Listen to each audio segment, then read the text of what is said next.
Hello, everyone. How are you doing? I hope you are doing great.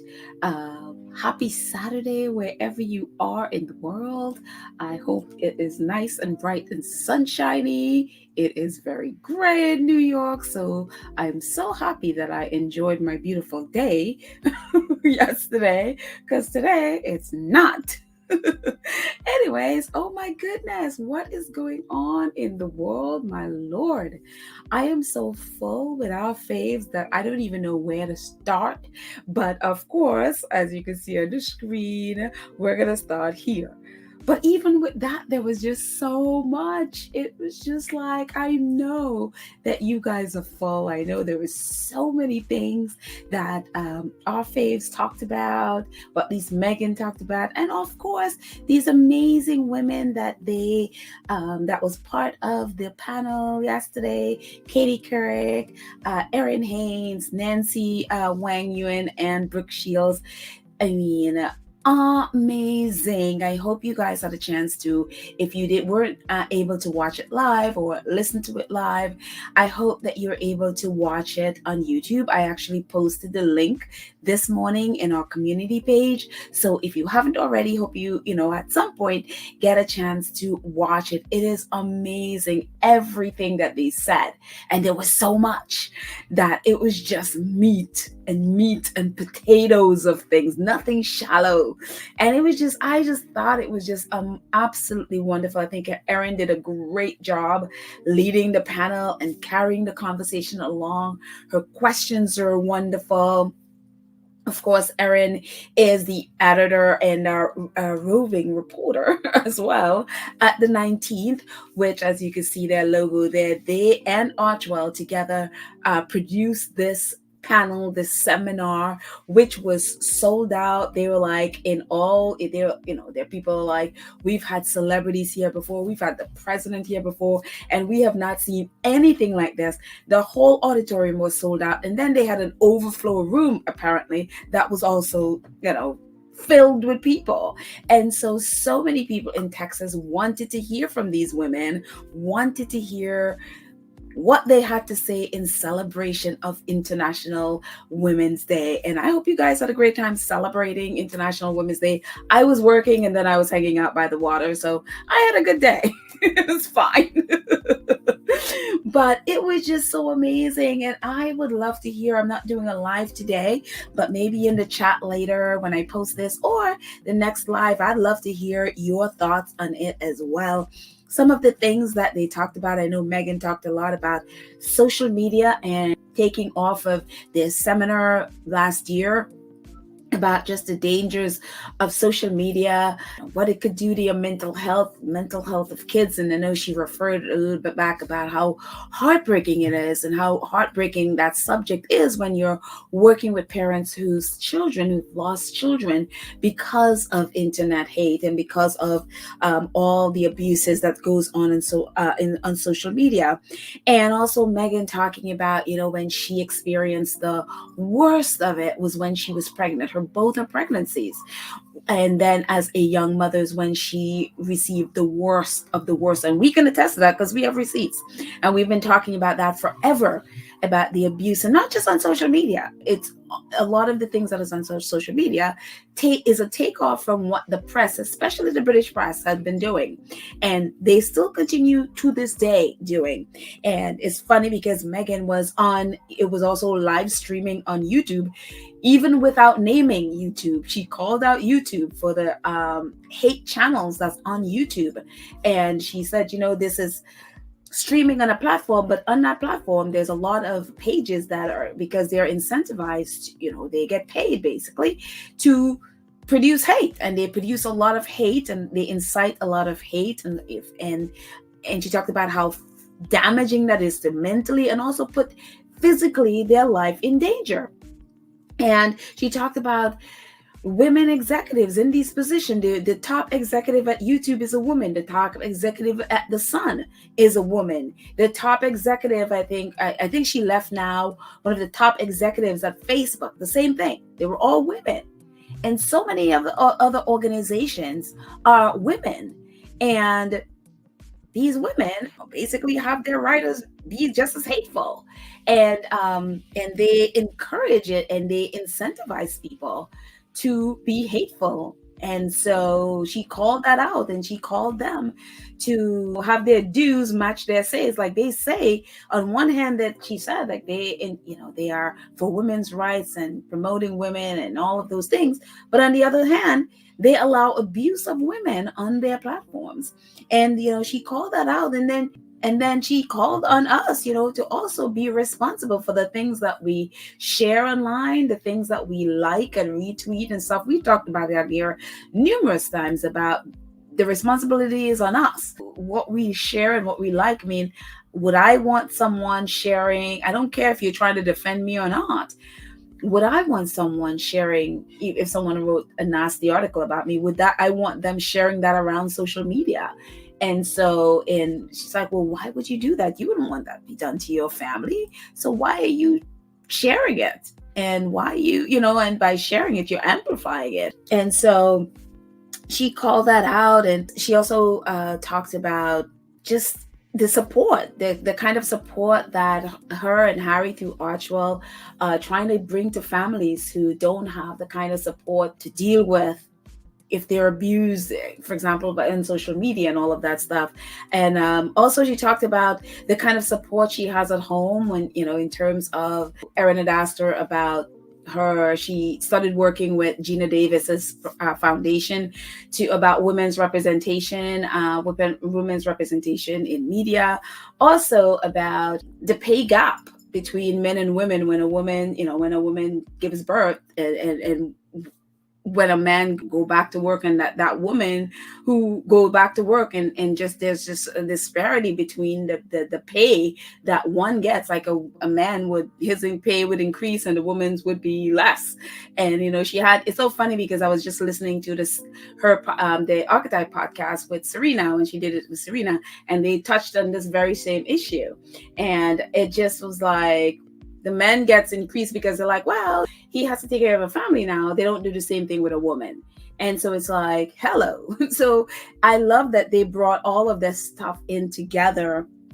And also she talked about, they're wanting to support women through, paid leave for all, and making sure families have time off to be able to take care of their young and all that stuff. And she even talked about just the support she has with Harry, and how it's not something that she ever take for granted. That he is just so supportive. He's such a hands-on dad, and he's like so supportive for her and their family. And she realizes and she recognizes that not everybody have that kind of support. So that's why they are working so much to make sure families, single moms, single dads, have some semblance of support, that they don't feel like they're facing life, and they're not feel like they're facing social media, all of the ills on it. Yeah, so there are parts of social media that can be great, but a lot of it is really bad and can really be damaging. So they want to make sure that because they have their support, they try to offer support to so many others. And it was just great to see Harry there, also to see so many men in the audience, including, as you can see, right next to Harry is Meghan's bestie, Marcus. And it's so funny because in yesterday's podcast, there was an article from People that said that Meghan and Harry were at Soho House, and Marcus is one of the executives, I guess, at Soho House. And so when they had said that she was in Texas, and I'm like, well, pick or it didn't happen. So now that seeing Marcus there when sitting next to Harry in the pink, so I was like, oh, okay, so I guess the Soho House was true, because again, Marcus is an executive there. And so maybe they were saying at Soho House because it's private and all that wonderful stuff. And it was great to see, because Marcus is her bestie. I mean, Marcus has been her best friend long before Harry. And so it's great to see Meghan has maintained all those relationships that she has long before Harry. And he was there to support. And he has been in a lot of places with them. And it's actually great to see that when they travel, a lot of times they travel with their friends. It is so important. And I think it's so good for security, because, if something were to happen, people are a lot less likely to be crazy when there's a bigger group than if there is one or two people. So it's actually a very smart move. They're travel with their friends as well. So I was just like, you know what? I like that. I actually like that move. So, but it was just wonderful. It was wonderful to see the support of so many men in the audience. I was trying to find the photos that I saw, and I couldn't find it. So I was like, okay, I'll have to look at it for it another time. But it was really great. And of course, it was great to see Harry there front and center. Again, Harry's a feminist, so I wasn't surprised he was there. So he would be there to support his woman, his wife, his lovely partner. And also too, the other women share some incredible things. You know, Katie talked about when the first night she anchored, she was the news anchor, and just how difficult it was for her.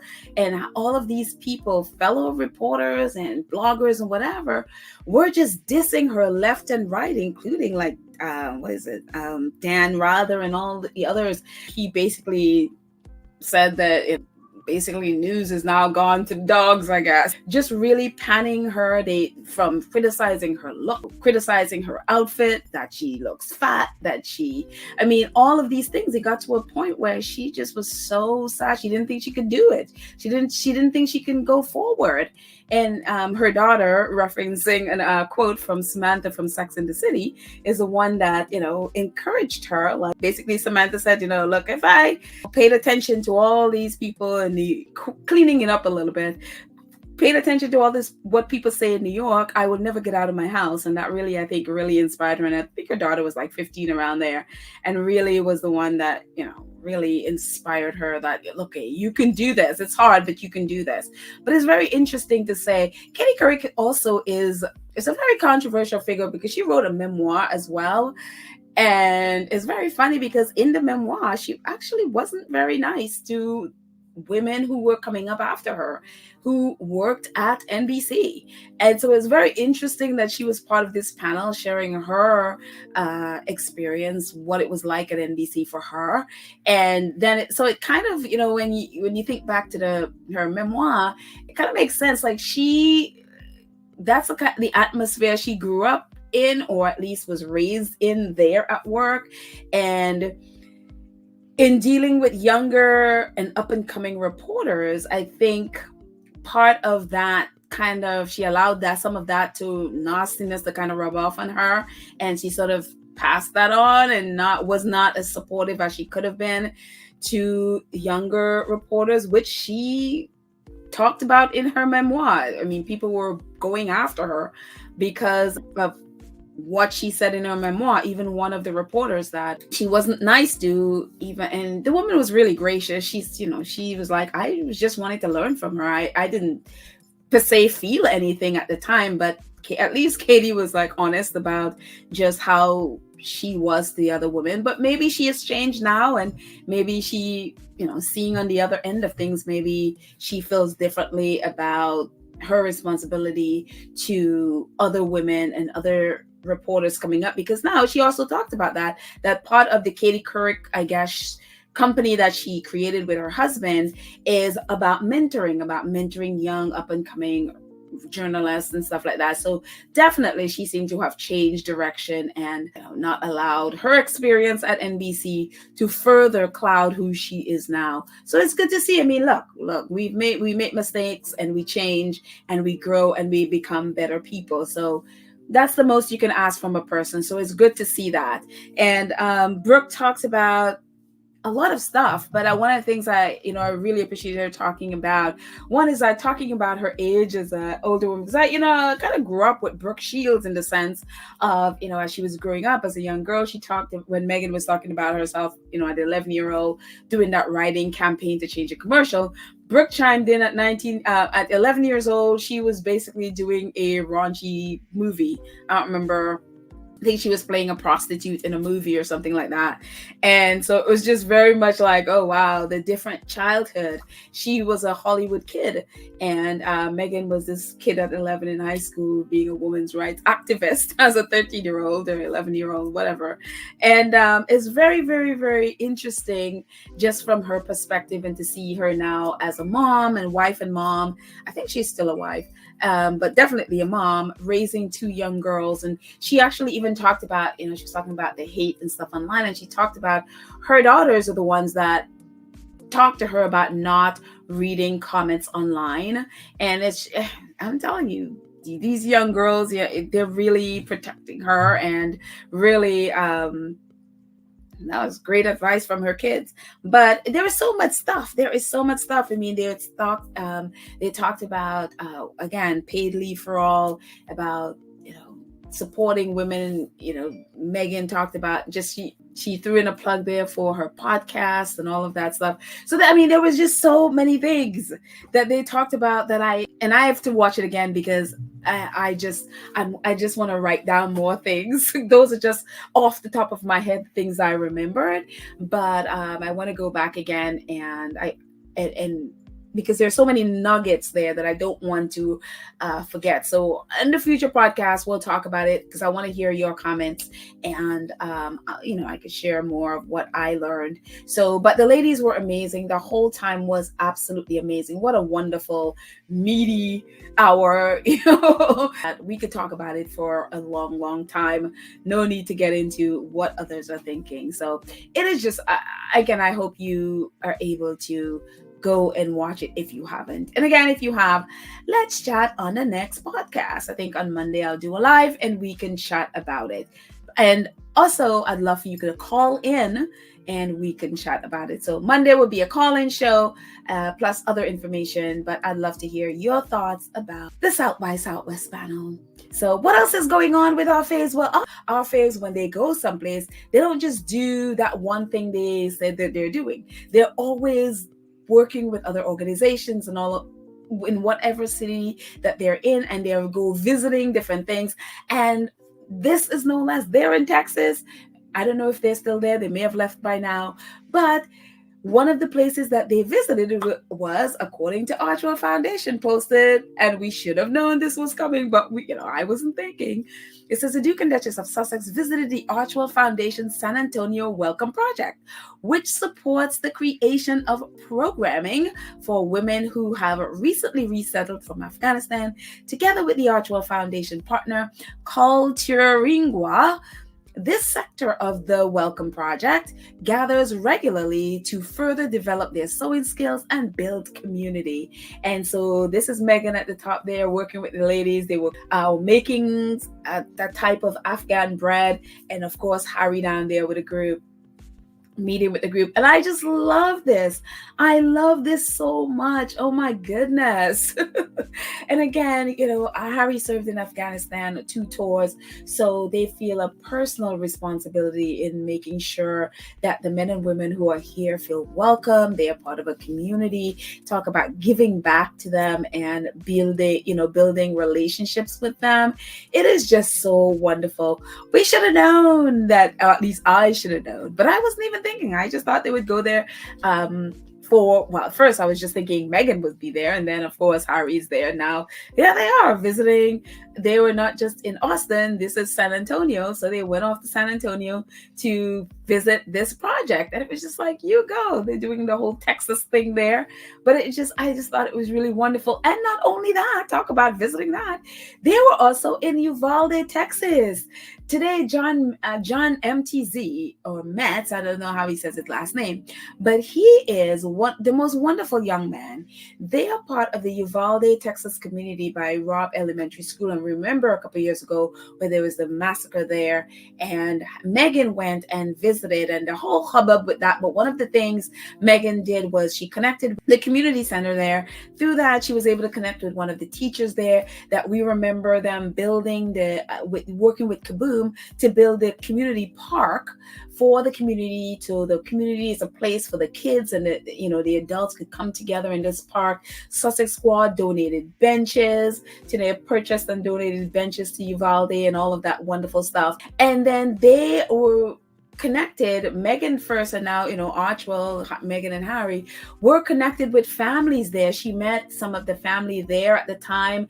They even offered to pay for a funeral, but I guess the city picked it up, so they didn't have to do that. But Meghan, throughout all of this time, has kept in touch with this family, and we know that because John has been keeping us updated with when Meghan called, and Meghan, call, and they FaceTime with his mom. And so it's been amazing to watch their relationship over the past couple of years grow. And so he would keep us up. And also because there were always trolls attacking Meghan over Uvalde. So John has been the one on social media on X who has been really fighting back at them and calling them out and calling them liars and sharing just how wonderful the wonderful relationship that Meghan and Harry has with his family, and how they are just there supporting and calling in and checking in with them, make sure they're okay.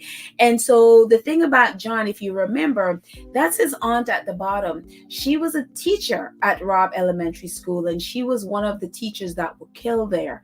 And as he was writing there that she was trying to protect her kids, and the kids at the school, and she was shot and killed. And we remember there was a video of her husband, John's uncle, going to place at the same memorial where Meghan was a little bit earlier. He went and was placing flowers. There's a video of him going there and placing flowers there at the memorial. 2 hours after that, he died. He died of a heart attack. He died of a broken heart. It was just the saddest, most painful thing that it was so shocking, because you saw him in the video and then he went to his car and 2 hours later, he had a heart attack and died. He just could not bear the pain of losing his wife. And if I understood that, they were together for, I think, since they were teenagers or something like that, if I remember the story. But it was just so horrible what happened with this family. So again, Meghan and Harry stayed in touch. And then today, it was John's mom's birthday. Harry and Meghan went and with all the family there, and Harry used to see Meghan with flowers. There also, John posted a video of them singing happy birthday to his mom.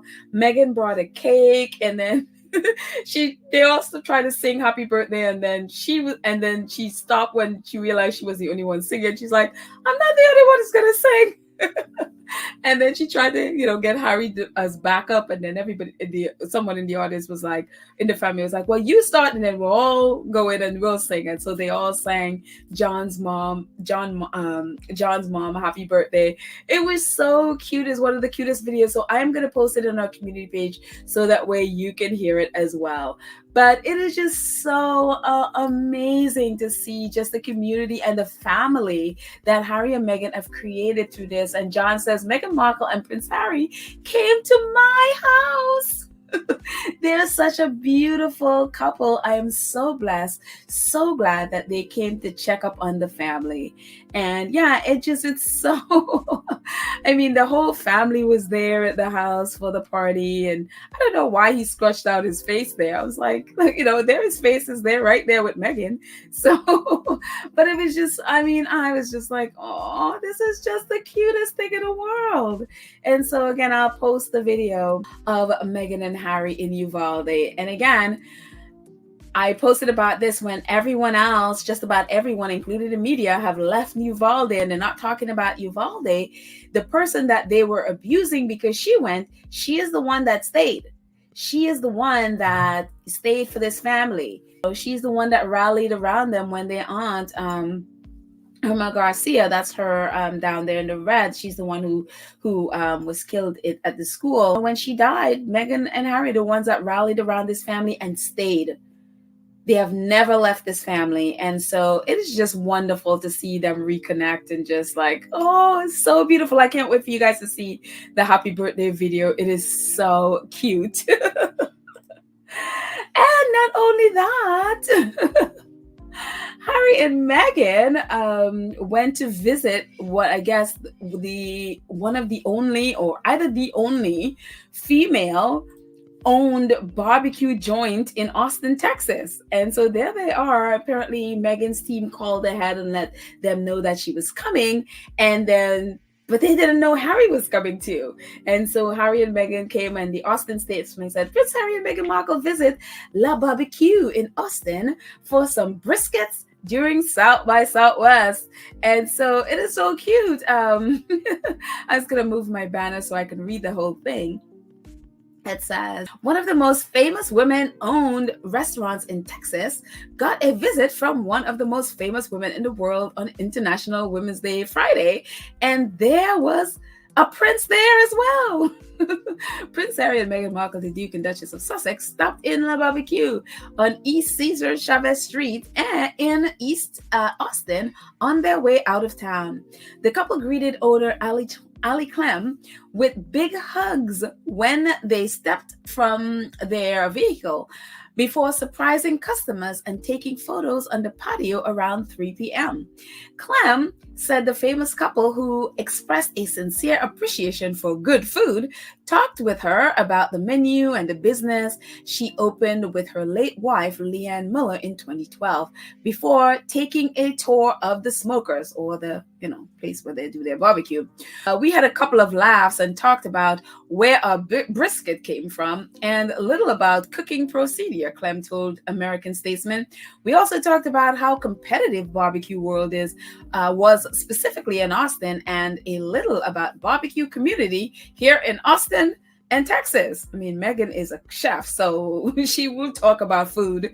And again, this is a woman, and that is the lady in the baseball cap. That's her restaurant. It goes on to say the couple were on a time crunch, so they got their food to go after a 30-minute visit that included photos with the staff and an introduction to 12-year La Barbecue veteran Francisco Saucedo, who returned to the restaurant following his morning shift to meet the Prince and the Duchess of Sussex.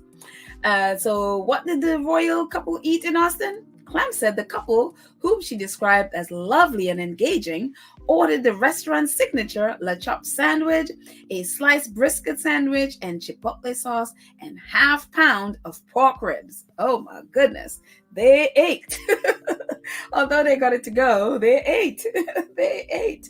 And I think this was the same restaurant where in another article it said that, and I think this is the same place, where they said that they're close to where the bathrooms are. There is a huge mural of Freddie Mercury dressed as the Queen.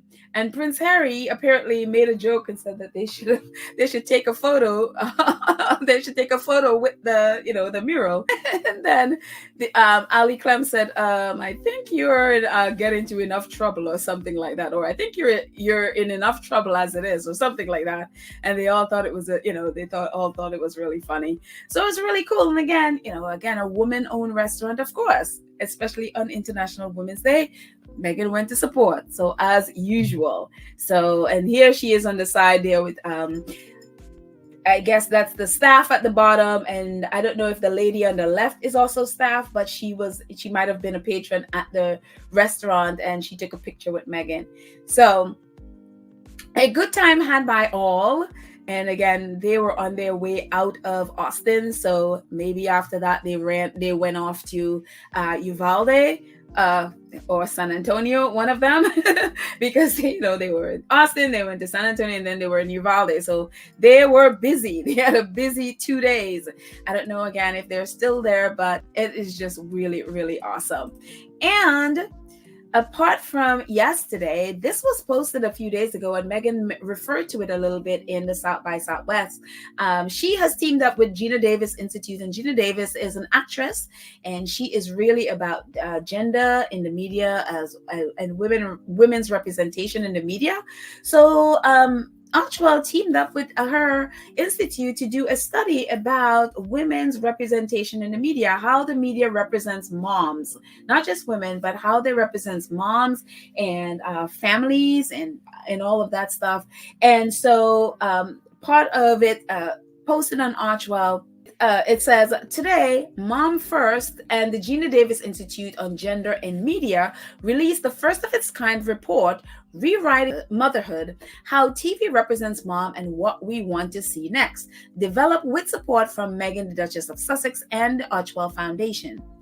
The report closely examined cultural portrayals of motherhood on television and highlight how entertainment can further expand its depiction while also supporting mothers who work in the industry. By uplifting their diverse experience, entertainment can positively impact our belief about motherhood and gender equity, as well as the system needed to support motherhood in the workplace. And so Meghan, just a quote from Meghan about why she was part of this study, why she chose to support it. She says, "My past experience as an actress and now today as a producer and mother have amplified my belief in the critical importance of supporting women and moms, both behind the lens and in front of it." This report about the portrayal of mothers in entertainment highlight the gap we need to fill to achieve true representation in the content we create and consume. And I'm honored to support this work through Archwell Foundation, said Meghan, Duchess of Sussex, co-founder of the Archwell Foundation. So it's a study. It's actually not even a long read at all. It's actually a very, very short read. I will put the link to it in our community page, or you can just go on Archwell. It's there under Archwell Foundation. So definitely go over there and see what they're doing with that. And these are some of the things that, that was part of the study. The realities of childcare are invisible on TV. And so they did, basically how difficult it is to get childcare really. And if you look at a TV show, you will never see anything about the difficulties of getting childcare. And then it also, this is another part of the study, says mom on TV are mostly white, young, and thin, as opposed to real life where you have myriads of race, culture, sizes, whatever. Still, in the year 2024, we're still like back in the 50s and 40s about how mothers are portrayed and who is a mother. If you watch television, they're mostly, according to the study, mostly white, young, and thin. And so we don't have the kind of representation that needs to happen on television or movies. It also says when a TV family has a clear breadwinner, 9 out of 10 times it is the dad, which is very true, as opposed to real life where a lot of it, half of it is mom.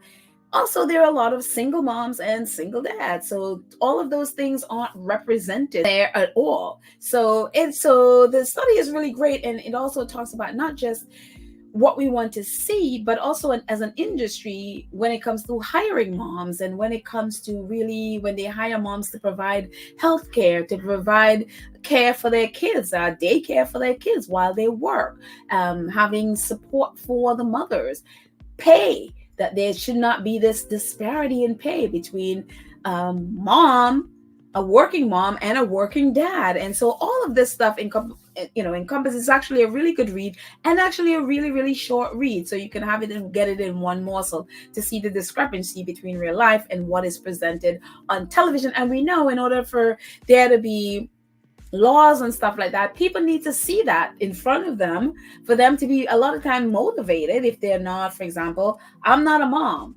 So if I'm not seeing it, a lot of times I wouldn't think of what a mom would really need. But if it's represented in media, on television, whatever, it's in front of my face, like, oh, I hadn't thought of that.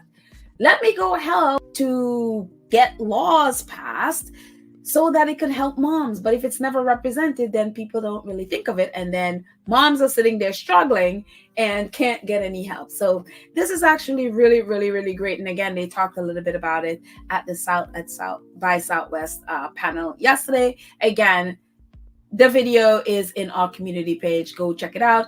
And you can get a lot more information and the study. Go to Archwell, go to the Archwell Foundation page, and you will find this there. Just look in the updates, you'll find it there. And away from that for a little bit, there's always been this talk about, oh my gosh, Netflix is gonna not renew their contract with the Sussexes, that they are disappointed in the Sussexes, and all this nonsense. And no matter how many times Netflix CEOs, like even about a couple of months ago, their head of programming was doing one of those upfront things. And she said, the Sussexes have a lot of projects that they're working with us on. But the media, for some reason, ignores what they says. And it's like, oh, they're contract ends in 2025. They're not going to be renewed. It's unlikely Netflix is going to want to renew their contract, and all kind of drama that is like, y'all are making drama out of nothing. And to listen to them, that Harry and Meghan have been this huge failures for Netflix and also Spotify, which the exact opposite is the truth.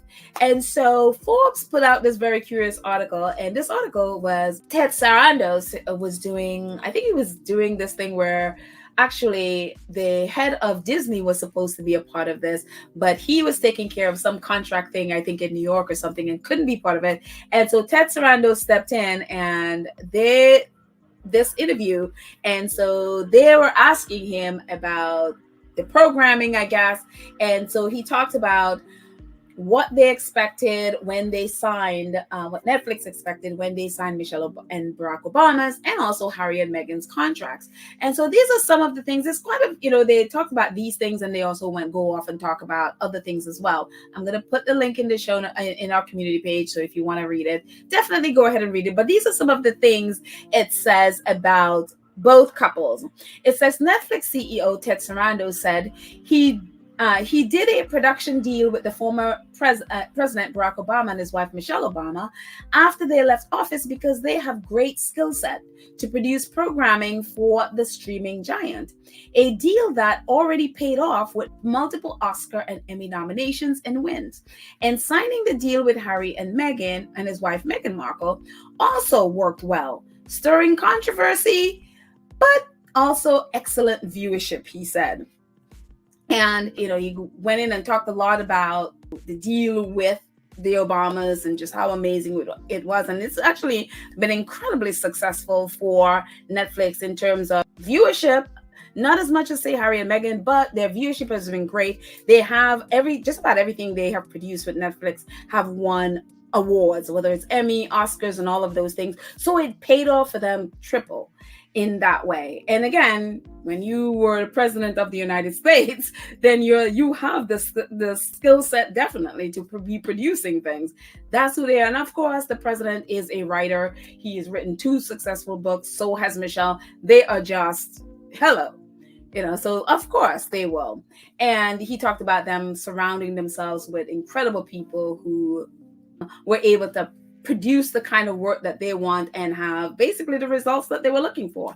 And so then he went in to talk about Harry and Meghan. He says, the formerly royal couple, England's Prince Harry and Meghan Markle, brought different pertinent skills to their Netflix deal beyond Markle's long acting career, Sarandos says.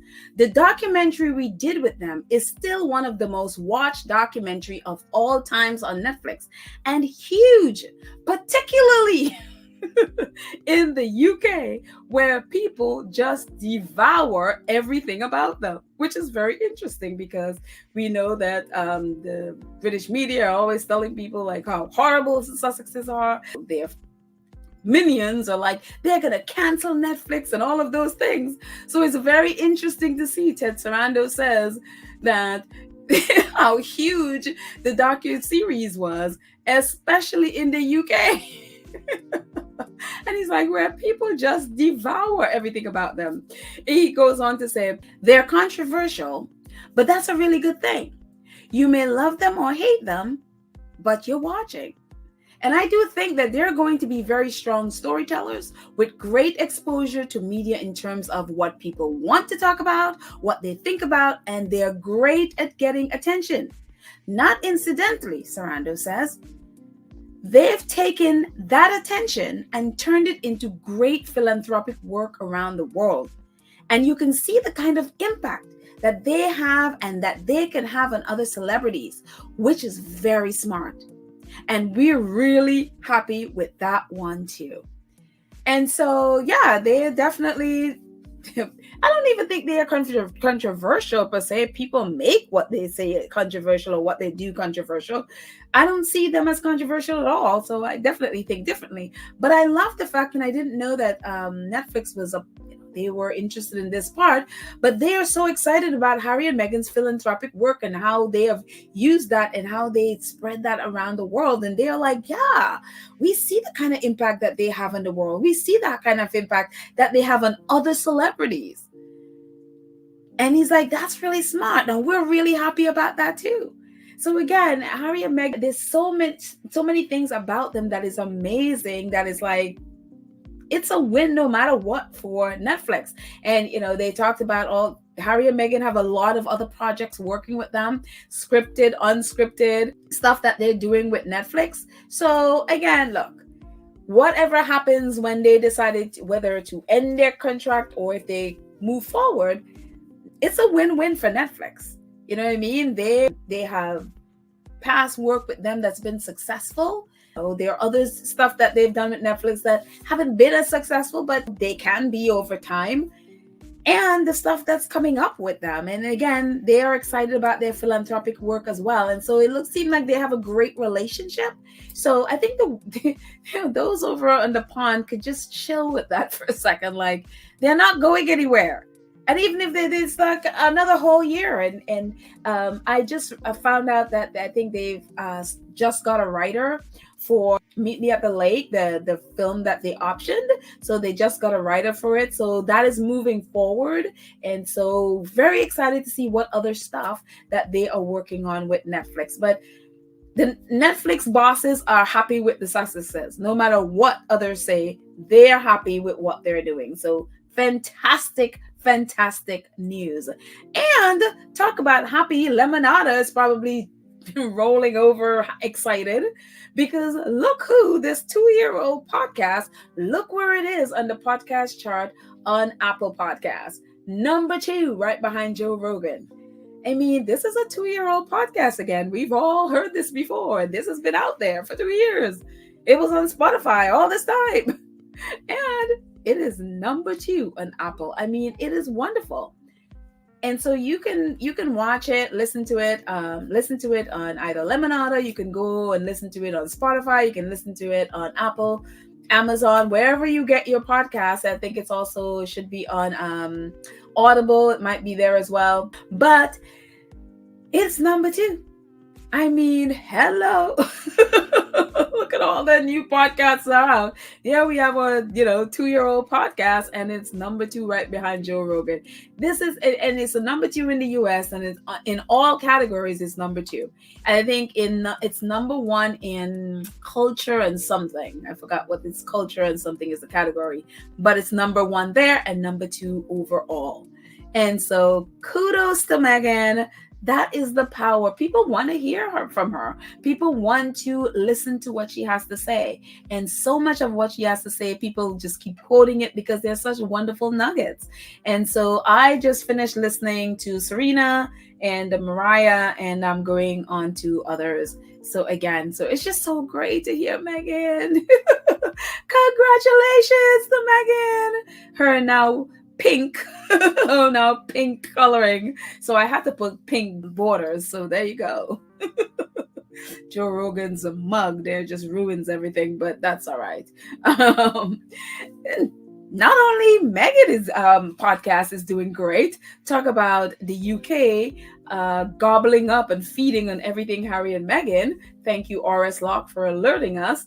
Prince Harry's spare has been shortlisted for 2 British Book Award Book of the Year prizes. The final awards would be presented on May 13th in London. So that's right. Best non-fiction narrative and audiobook. So both of them, Harry's spares shortlisted. And again, the UK is like, we don't like Harry, at least the press and their minions. We don't like Harry. We don't want to hear anything. And their people are gobbling up, and here it is, up for 2 awards. So a little blurb that went along with it says, meticulous planning with retailer partners, extra tight security, and one of the most complicated and sensitive logistic planning any of us will ever experience, even though it leaked, according to one retailer, underpinned the success of Spare, the first memoir from a serving member of the British royal family. Prince Harry's book, written by Gerald Moringer, which set the news agenda both before and after publication, sold more than 700,000 copies through the TCM. It is the fastest selling nonfiction hardback since record began and finished 2023 as the biggest selling book of the year. I'm telling you, we know this is not news to us because, we've been dining on Spare since January 10th, 2023. So there. So congratulations, Harry. Hopefully you win your 2 awards. And again, it's for nonfiction narrative and best audiobook. So kudos to Spare. And talk about Spare and wonderful things.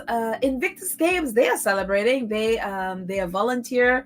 There are about 1,887 volunteers so far.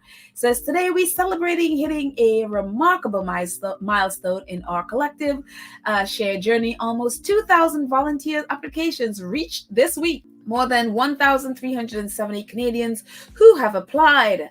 Make sure to visit our bio and fill out your Game Time volunteer application form today. So if you're still interested in volunteering for Invictus Games, you can still get in. They are almost up to 2,000 volunteers. It'd be amazing. So definitely jump on the Invictus Vancouver Whistler website and fill out your application. I will find it and post it in our community page if any squaddies will like to do that. So yeah, kudos to Invictus Games. That is wonderful. And finally, just going back to these lovely ladies. It's sad I didn't see one with Brooke, with Meghan and Brooke. It might be around and I just don't have it. So, but these are the ones I saw, and that's Meghan with Erin and with Nancy and also with Katie. And so wonderful, wonderful. These ladies are amazing. They should be so proud of what an amazing just experience for all of them, but all of us too, with all the wonderful nuggets that we got from them. And they all look fabulous. Meghan with her pinstripe girl suit. I mean, I would never even think of this outfit in the terms of it being pinstripe. I love, the fashion of it, but it's a pinstripe. And so you see, I saw an article that says Meghan turned pinstripes on his head or something like that. Only Meghan could do that. And it's wonderful. So I just think it's wonderful. Thank you, ladies, for the amazing time that you've given all of us on International Women's Day. So anyway, that's it, guys. Thank you so much for joining. Thank you so much to Lydia, Trish, Nelly, Karen, and Cookies and Cream, and Black Queen for the amazing job they do moderating our platform. And to our wonderful 2 Cents crew who support the channel on a monthly basis, who are amazing. Thank you all so much for your support. And guys, I appreciate every single one of you, whether it's there or whether you support in the chat via super chat, super stickers, however, or if you do via PayPal or Cash App, or if you purchase merchandise, that is amazing as well. And of course, I always forget our merch, so I'm just going to give it a little bit of play there. If you're interested in getting some Facts and 2 Cents merch, definitely. The links in the show notes, you'll find it there, and get some Facts and 2 Cents merch. But anyway, guys, thank you guys so much again for everything that you do for the channel and just for hanging out with me as we chat all things royals. So anyway, I love you all. Have a great day, and I will talk to you later. Bye.